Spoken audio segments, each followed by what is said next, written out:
Hello friends, welcome to my channel. तो ये estate का जो पेपर हुआ है 2 दिसंबर को, आज हम उसका आंसर देखेंगे कौन सा सही है। तो इसका पहला प्रश्न देखते हैं। पहला प्रश्न है, सामाजिक रूप से वंचित बच्चों के लिए किस प्रकार की शिक्षा उपयुक्त होगी। तो किस प्रकार की शिक्षा उपयुक्त होगी, तो ये होगी समावेशी शिक्षा। राइट आंसर हो जाएगा तीसरे नंबर का। नेक्स्ट क्वेश्चन है निम्नलिखित में से कौन सा कथन एरिक्सन के मनोसामाजिक विकास सिद्धांत के अंतर्गत किशोरावस्था के संबंध में सही है। तो इसमें पूछा गया है कौन सा सही है। तो ये है, अहम पहचान एक तटस्थ मनोसामाजिक पहलू है। तो तीसरे नंबर का सही हो जाएगा।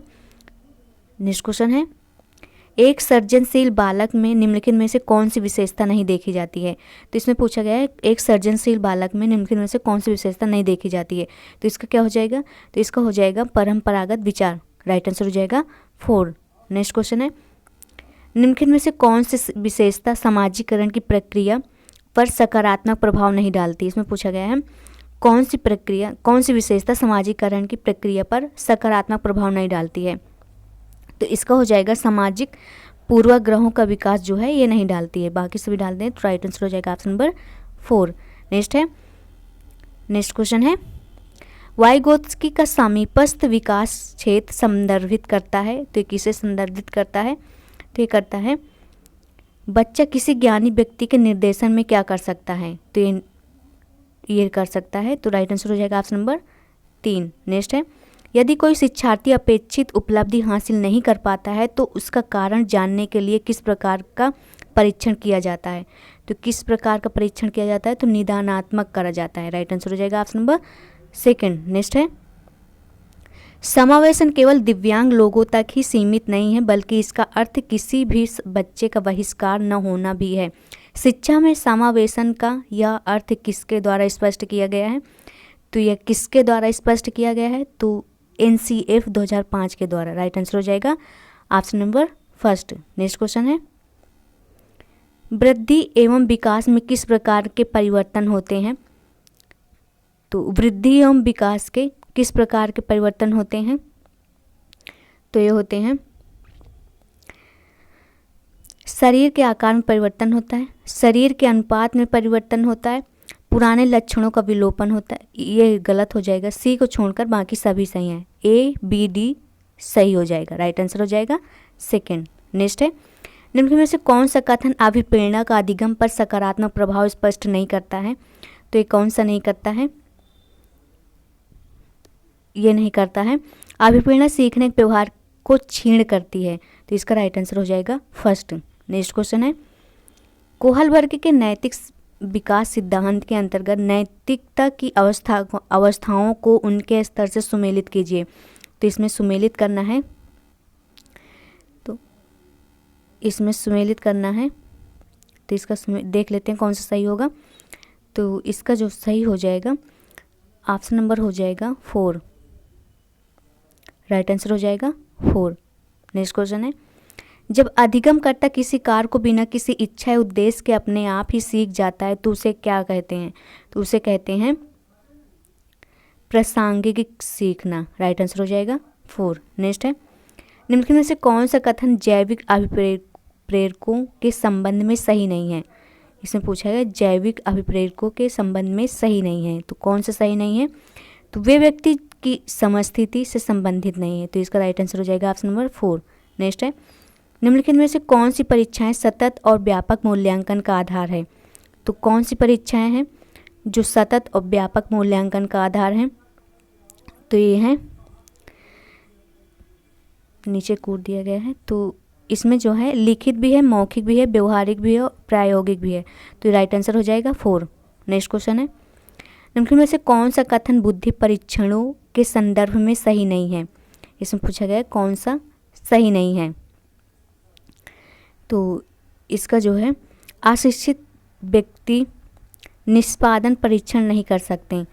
तो इसका जो राइट आंसर हो जाएगा ऑप्शन नंबर हो जाएगा 3। नेक्स्ट क्वेश्चन है, निम्नलिखित में से कौन सा युग्म गिलफोर्ड के त्रिआयामी बुद्धि सिद्धांत के अंतर्गत बुद्धि के तत्व एवं उसके आयाम के संबंध में सही नहीं है। तो कौन सा सही नहीं है, तो इसका जो सही नहीं है संबंध विषय वस्तु ये सही नहीं है। तो इसका जो राइट आंसर हो जाएगा ऑप्शन नंबर 4 हो जाएगा। नेक्स्ट क्वेश्चन है, निम्नलिखित में से कौन सी बाल केंद्रित अधिगम दृष्टिकोण की प्रमुख विशेषता नहीं है? तो कौन सी प्रमुख विशेषता नहीं है? तो यह है एकल शिक्षण मार्ग, राइट आंसर हो जाएगा सेकंड। नेक्स्ट है, बंडूरा के अनुसार प्रेक्षणात्मक सीखने की कौन सी अंतर संबंधित प्रक्रियाएं नहीं हैं? तो कौन सी नहीं है? तो ये कौन सी नहीं है? ये है संयोजनात्मक प्रक्रियाएं नहीं है, राइट आंसर हो जाएगा ऑप्शन नंबर 4। नेक्स्ट क्वेश्चन है, बंडूरा के सामाजिक अधिगम सिद्धांत के अनुसार जब कोई व्यक्ति दूसरे के व्यवहार को देखकर और दोहरा कर वही व्यवहार सीख लेता है तो उसे क्या कहते हैं? तो उसे कहते हैं मॉडलिंग, राइट आंसर हो जाएगा थर्ड। नेक्स्ट है, ईस्टर्नबर्ग के त्रितंत्र सिद्धांत के अंतर्गत घटकी बुद्धि में कौन सा उपघटक सम्मिलित नहीं है? तो कौन सा उपघटक सम्मिलित नहीं है? तो यह है मेटा घटक नहीं सम्मिलित है, राइट आंसर हो जाएगा 1। निम्नलिखित अधिगम नियोगिता जो अंक गणितीय कौशल के अधिग्रहण को प्रभावित करती है, तो ये कौन सा है? इसमें पूछा गया है अंक गणितीय कौशल के अधिग्रहण को प्रभावित करती है, तो ये करती है डिस्कैलकुलिया, राइट आंसर हो जाएगा ऑप्शन नंबर 1। नेक्स्ट है, नेक्स्ट क्वेश्चन है, फ्रायड के मनोलैंगिक विकास सिद्धांत की 5 अवस्थाओं के सही क्रम का चयन करना है। तो इसका सही क्रम का चयन कर लेते हैं। तो सब इसका जो होगा मुखावस्था हो जाएगा, फिर गुदावस्था, फिर लिंग प्रधानावस्था, फिर अव्यक्तावस्था और फिर इसका हो जाएगा, इसका जो राइट आंसर हो जाएगा थर्ड हो जाएगा। नेक्स्ट है, पावलोव के शास्त्रीय अनुबंधन अधिगम सिद्धांत के अनुसार स्वाभाविक अनुबंधित उद्दीपकों के प्रस्तुतिकरण का कौन सा कालिक क्रम सीखने को सर्वाधिक प्रभावित करेगा? तो कौन सा करेगा? इसका राइट आंसर हो जाएगा ऑप्शन नंबर 1 समकालिक। नेक्स्ट है, पियाजे के संज्ञानात्मक विकास सिद्धांत के किस अवस्था में अमूर्त चिंतन तथा सामान्यीकरण की क्षमता विकसित हो जाती है? तो किस अवस्था में हो जाती है? तो हो जाती है औपचारिक संक्रियात्मक, राइट आंसर हो जाएगा 4। प्रतिभाशाली विद्यार्थियों के लिए निम्नलिखित में से कौन सी शैक्षिक व्यवस्था नहीं की जानी चाहिए? तो कौन सी नहीं की जानी चाहिए? ये है उपचारात्मक प्रशिक्षण नहीं कराना चाहिए, राइट आंसर हो जाएगा 3rd। नेक्स्ट है, निम्नलिखित में से कौन सा समावेशी शिक्षा का एक सिद्धांत नहीं है? तो कौन सा नहीं है?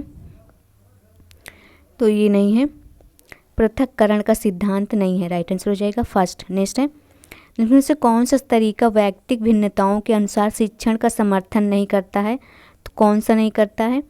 ये 1st नहीं करता, विद्यार्थियों का बड़ा समूह, राइट आंसर हो जाएगा 1st। नेक्स्ट है, विशिष्ट आवश्यकताओं वाले बच्चों की आवश्यकताओं को पूरा करने में शैक्षणिक संस्थाओं की क्या भूमिका नहीं है? तो क्या भूमिका नहीं है पूछा है, तो इसका राइट आंसर हो जाएगा ऑप्शन नंबर 3rd, उनकी विशिष्ट आवश्यकता को पहचानना एवं मुख्यधारा से बाहर रखना, राइट आंसर हो जाएगा 3rd। नेक्स्ट क्वेश्चन है, निम्न में से कौन सा कथन विकास के संदर्भ में सही नहीं है? कौन सा कथन विकास के संदर्भ में सही नहीं है? तो कौन सा सही नहीं है? प्रारंभिक विकास की तुलना में बाद का विकास अधिक गंभीर होता है, तो राइट आंसर हो जाएगा 2nd। नेक्स्ट क्वेश्चन है, समावेशी शिक्षा का त्रिआयामी सिद्धांत किसके द्वारा प्रतिपादित किया गया है? तो किसके द्वारा किया गया है? ये किया गया है ग्रिफिथ, कूपर एवं रिंग लावेन के द्वारा, राइट आंसर हो जाएगा 1st। नेक्स्ट है, समाजीकरण का अर्थ है सामाजिक संबंधों में परिपक्वता आना। समाजीकरण की यह परिभाषा किसको द्वारा दी गई है? ये दी गई थी हरलाक के द्वारा, राइट आंसर हो जाएगा 4।